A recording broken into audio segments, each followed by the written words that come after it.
All right, back to the walking video.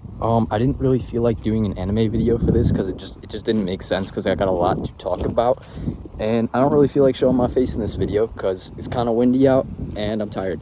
So anyway, I took the N1 finally. That was kind of my original goal when I started learning Japanese, right? Like I kind of knew I knew what the M1 was from, like, I don't know, probably like a week after I started. I heard about it and it was like, okay, like that was the goal, right?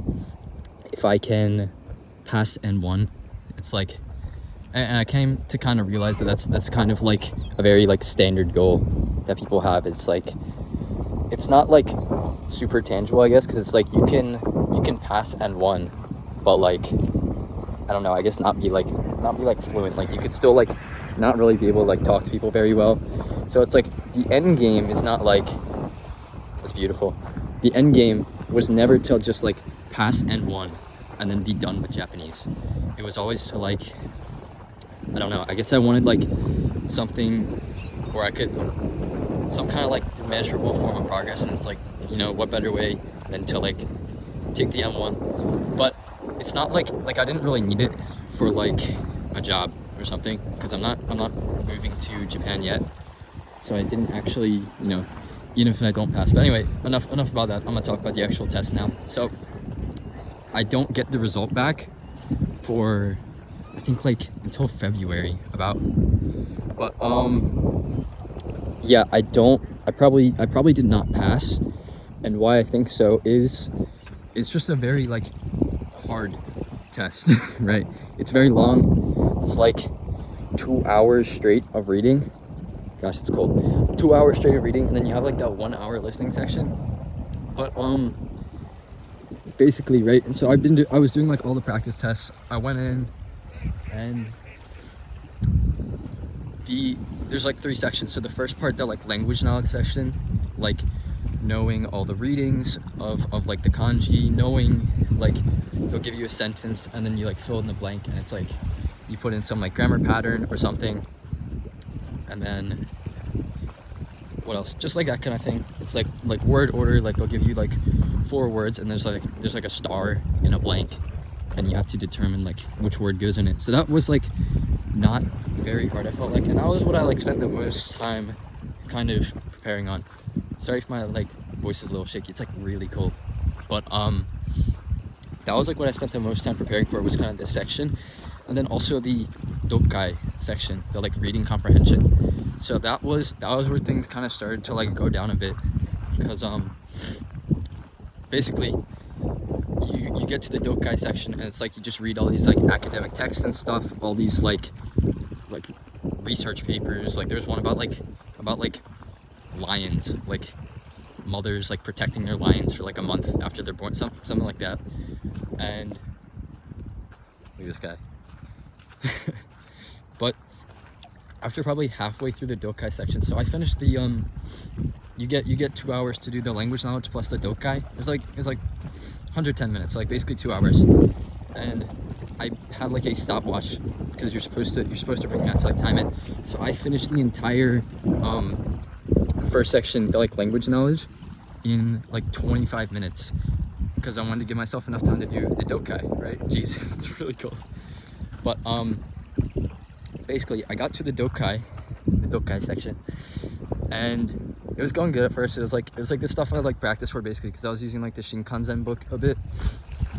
But after probably like half of the questions, it was like starting to like really like get not like super hard. Like it's not like the actual contents got like super difficult or anything. Well, it was like difficult, like you're reading academic text, but it's like I was just like losing a lot of my like stamina. Like I was getting like really fatigued, and it didn't help because I was like pretty nervous the whole day, so I didn't like really eat much either, you know, to like power my brain, I guess. But yeah, so I lost like a lot of my stamina, probably for like the last like, I don't know, probably like hour or so, like last 40 minutes. It was like kind of hard to like kind of like focus on like what the main ideas of like the passage were. And then also it's like, because you got to read like a page of Japanese, and then it's like there's like 3 questions after. It's like, what is the main point that like the author wants to say? And it's like, you gotta like go back and look through all of it, and then like find the keywords and stuff. And it's like a lot of the like 2 of the answers are always like pretty close to like what the correct one is, and it's like, it's a little hard. Like, it's kind of difficult sometimes. Looking back, I'm kind of, well, yeah, I'm an idiot for like taking N1 only like 15 months in, right? But honestly, I don't regret it, because it pushed me a lot, like a lot to and that's kind of a bad thing too, because it was like I was studying a lot of like N1 stuff, because I knew right, I wasn't going to be able to really have a shot at doing well on this test if all I did was like read light novels and like watch anime and like watch YouTube. But I knew if I used like Shinkansen books, like did the past tests and stuff, that would be good. That would prepare me a lot more. So yeah, it became basically me doing that for like 2-3 hours a day, which was like, it was preparing me, I guess. Like I would have been so like lost during the test if I didn't do that. But I kind of like started to like hate just like learning Japanese. Not like learning Japanese, but like it was just like, and I talked about this in like my past videos too. It's like, if you're starting to kind of like dread your immersion, I guess, it's like you're not really gonna make that much progress, like, because a lot of the you know, where the magic happens is like when you're kind of just like in the flow of it. It's like that's where you learn most of it. That's where you're able to, you know, mine a lot of words and stuff. But I just didn't like, I was able to mine a lot of words. There's a lot of like new words and stuff, and like I learned 1,000 new words, like 900 some new words in the what am I saying? In the month of November alone. So that's pretty significant. I definitely would not have done that if I didn't know that I had this test coming out. But in hindsight, I either should have signed up for N2, which if I don't pass N1, there's still a chance I do pass, but it's like, it's gonna be very like giddy. It's gonna be like pretty slim, probably. But I definitely could have passed N2. And honestly, if I just like waited to take N1, like I don't know why I had this like arbitrary goal of like December like 2024, whatever. But honestly, if I just like waited to do it either next December, or like maybe what I'll do is, depends on like if I'm able to like, you know, read like pretty boring stuff for like 2 hours straight. Depends how good my Japanese gets until like July. You know, maybe I'll take it in Japan next summer, but it's not looking like it. It looks like if I fail and I take it again, it's gonna be like probably next December is what I'm thinking. But yeah, now about the listening part. So this is where it kind of like fell apart a little bit, because I didn't really train like listening for what was going to be on the test. I just like, I don't know, it's just like passive listening to the past like listening prompts on the test. And that was like my main passive listening, was like all the past questions and stuff, to like kind of get a feel, because most of it is like, it's like the Kacho will be talking to his like someone else in the company, and he'll be like asking them to like do something, or it's like 2 coworkers talking, or like something like that. And it's like, my main listening immersion was like anime and YouTube. So it's like you don't really like hear, depends on what you're watching, but it's not like the most common thing to like hear those kind of topics, you know, if all you do is watch anime and YouTube. So that was where things kind of started to like fall apart, was the listening section. And also like I was like fried, like I did not expect it to be like that kind of mentally taxed after the reading comprehension section. So first few, like there's a couple different like listening like questions. So there's like half of them are like you can read each choice in like in the booklet before they talk, so you can kind of like get a feel what they're talking about. And then the other half is like you have to like listen to the entire conversation first, and then there's like and then they say each of the options once, and you have to like write them down. So it was like, I practiced a little bit. Like, you're supposed to kind of like practice how to like take the notes when they're speaking, because you're allowed to like take notes. And that was like a little stressful, because it was like, I was like, you just have to like write fast and like remember all this information. And usually, from what I've heard and what I know from people I've talked to, like, a lot of people lose a lot of their points on like the listening section, just because of, you have to remember all this information and all this different stuff. So I definitely like fell kind of hard on the listening section because of that. But yeah, it was just, I think in terms of like the reading section and all that, I don't think I was like super unprepared for like, because I like knew like most of the word, like pretty much all the words in the reading section. I knew all the kanji readings on the first page. Like the grammar was like the thing I was really doing. Was like, honestly, like if I didn't had set this goal to do N1, like I would not have come like nearly as far like in preparation for it. Even if I fail, it's like I still learned and like gained so much just by like having this goal and like studying for it, that like even if I don't pass, it's like crazy gains from that, right? But yeah, like I said before, it kind of like, I kind of lost interest in like age-adding and like learning Japanese, but it just became like really like grindy, like really kind of boring. Not like boring, but it was just like stressful. Like I just didn't want to do it, because it was like all I would do is like take a past test and then like read some like academic text that was just like boring to me. I didn't care about it. And then I'd like do the questions, like, what is the author trying to say? Like, what is the author's main point? What is this? And it's like, I don't know. But anyway, that was the M1. That's how I feel about it. The last thing I want to talk about is basically just like what I think for the future, for like, I don't know, past N1, regardless of pass or fail. So a lot of you probably know I am going back to Japan next year.